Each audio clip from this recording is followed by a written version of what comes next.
We have to build some aluminum casings for my fused modular frames factory, and I thought we really should have a video about how to do aluminum and aluminum products. I've read online and heard from a lot of people that when they get to aluminum, they just give up. It's too complicated. They can't wrap their minds around it. But if you break it into bite-sized chunks, you can do it. In this video, we're going to concentrate on the traditional recipes, and in my next video, we'll talk about my current build using the best alternate recipes. I'm up here in one of the best places to make a factory in the game, in my opinion, the Crater Lakes. There's lots of water, there's lots of resources, and there's a lot of space for you to build factories. I have this aluminum factory, and you might see a factory in the background, which is my battery factory. So for this aluminum factory, you only need 4 inputs. You need quartz, you need coal, you need bauxite, and you need water. That is it for the whole process if you're using the regular recipes. So the quartz is coming from the Northern Forest Lagoon area, and the bauxite is coming from the top of the cliffs over by the Gold Coast where there's the 4 oil nodes. That's all being brought here by train, so we have enough raw resources to make silica and go through the aluminum chain. We also need plenty of coal, and this is why I chose to build here, is that we have all these coal nodes right here around here, 3 pure coal nodes, which give us enough to really do about anything that you want. This is fueling both this factory, my battery factory, and the fused modular frames factory that I've been working on. So the first thing you need is these water extractors. So one of the difficult parts of aluminum is you need both to produce water and deal with the water byproduct as part of the process, and balancing that is key. So I have these water extractors here with pumps on each one that you see that eventually brings everything together, pumps it up this glass tower to the top level where I have all my refineries. The other ingredient that you have to also make from raw materials and get byproduct of is silica. So you can see this raw quartz here being belted in from the train station comes up here. This is our silica production for 480 aluminum ingots per minute. It's a good amount. We have, let's see, 11 constructors worth of silica production for this, and this doesn't even include the silica we're making as a byproduct. So this uses a lot of quartz.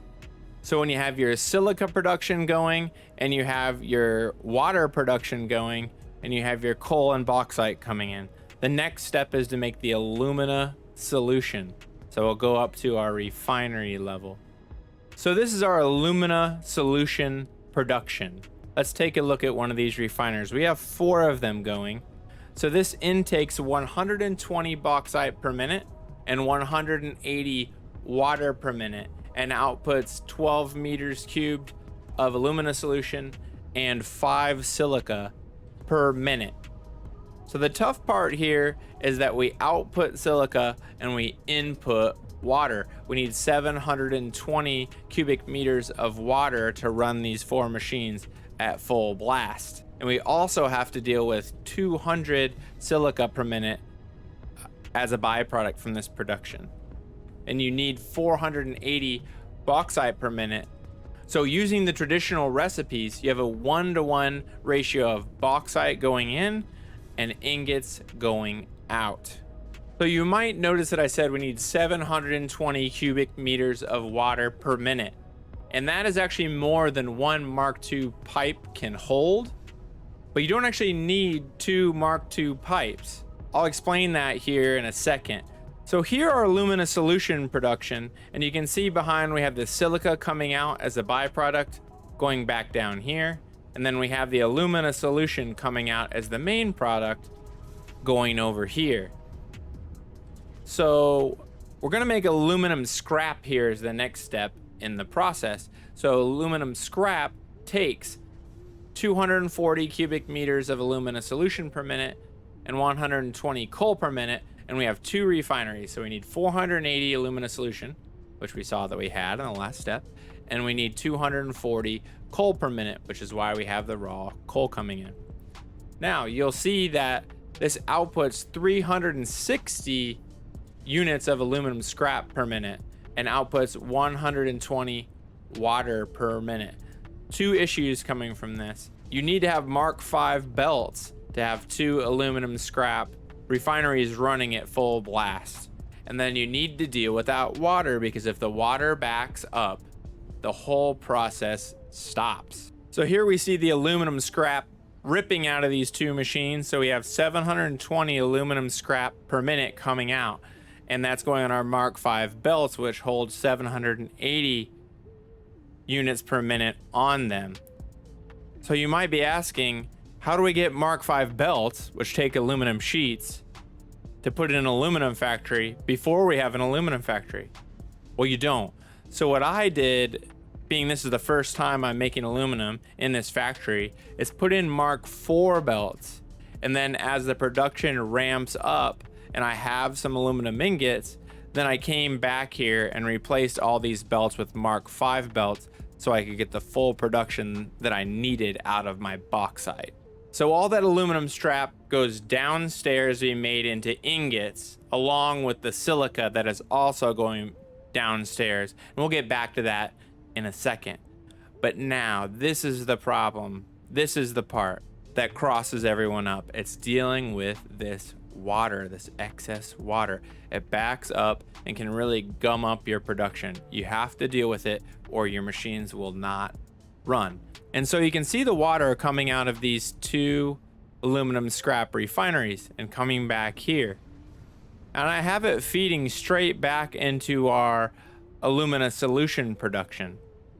And let me talk about how to balance that 240 meters of water coming in here with the water coming up from our water extractors. Like I said, to run these 4 alumina solution refineries at full blast, we need 720 cubic meters of water per minute. And we also have to use this 240 cubic meters of water that are coming as a byproduct. So 720 minus 240 is 480 cubic meters of water that we need to bring into the system. I've seen a lot of designs out there trying to design very fancy pipe designs, trying to get things to take priority input, and this has really worked for me. A lot of what seems to work is bringing a pipe up in the air and back down, and combine this with this valve right here, and this has been running at 100% for months. And so what we have here, as I said, we have 240 coming in over there. We need 480 out of here, and I have this valve set at 500, not at 480, really because of the funkiness of fluids. It kind of fluctuates back and forth as you see that flow rate. So I screwed around with this really just to find that sweet spot where I was getting about 480 in practice. And so for me, that was setting this valve at 500. And that is what balances production. So I get about 480 in through the pipe, and I get the 240 in from the other source, and that's 720 cubic meters per minute, which is exactly what we need to keep this buzzing at 100%. And you might also think 720 per minute is more than one Mark II pipe can hold, so how are you only using one pipe? So how I'm doing that is taking this 240 cubic meters of water coming in from this way and feeding this input of this first refinery to the right of our water input from our extractor. So to the right, this first machine basically takes all its water from this byproduct here, so that's 240. And this takes 180 in, so then that leaves 60 cubic meters over to flow down this pipe here. So 60 plus the 480 that we have coming in is 540, and that's below the 600 cubic meters per minute limit on these pipes. So as I do all this math in my head as a PhD engineer, it seemed kind of simple to me, but I definitely understand how this gets confusing. So I would recommend making a spreadsheet, using an online planner to help you do this. This game really shouldn't be a math test unless you want it to be. I kind of like it. masochist, I guess. So if you like building but math isn't your thing, make sure you're using a good online planner for your factories.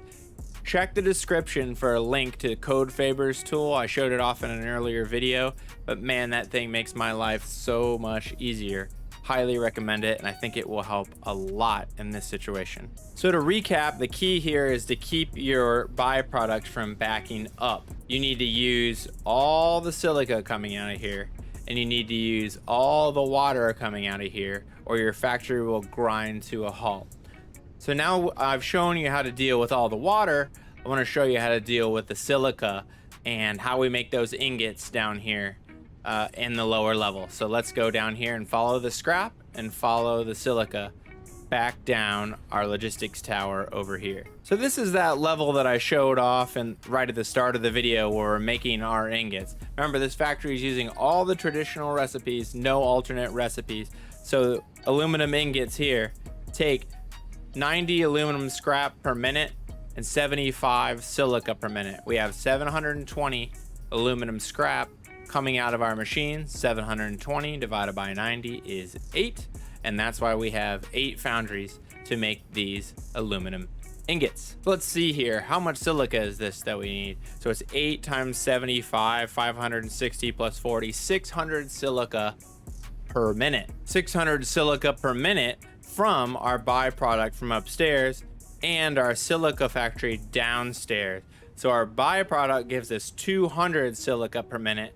So we need to balance that with the input downstairs. We need at least 400 silica per minute to keep this production humming at 100%. So this is where we have our inputs right here. We have the 200 silica per minute coming from upstairs and the 400 silica per minute coming from downstairs, and those combine here in this merger to go down this Mark V belt.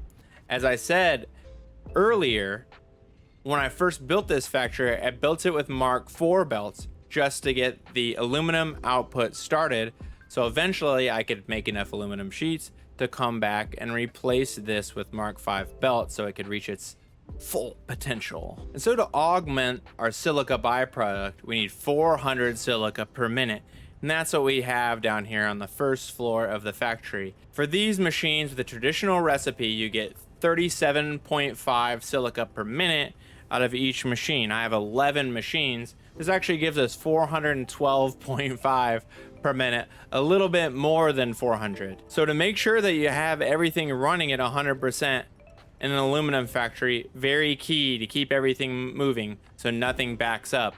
Once your liquids start to back up, you're in a world of hurt. So the last step to make your factory run smoothly is to make sure that you have a sink in place or some system to take care of this excess. So down here at the end of this 8 foundries, any extra aluminum scrap or silica goes down these belts into the sink. As you can see, we have our production pretty well balanced. There's not very many things coming down the conveyor belt into the sink here, but this is key to make sure you have this relief valve to take care of any extra. See, there's an extra silica. So you really, if you don't have this, your factory at some point will probably grind to a halt. You'll go off and do some other project and go back, hey, let me check on that aluminum factory you travel by, and it will be doing absolutely nothing. So always have some relief valves in an aluminum factory to make sure your production continues at full pace. So now that I've walked you through the process of making aluminum with traditional recipes, our next video is going to turn back to our fused modular frames factories, where I'm going to show you the process that I'm going to use using the best alternate recipes. So stay tuned for that video soon. If you don't want to miss the next riveting chapter, make sure you subscribe to my channel. And if you like this video, hit like so we can get some more eyes on our videos. It'll really help support the channel. Thanks for joining me. I'm DrLootCrate, and stay stoked out there.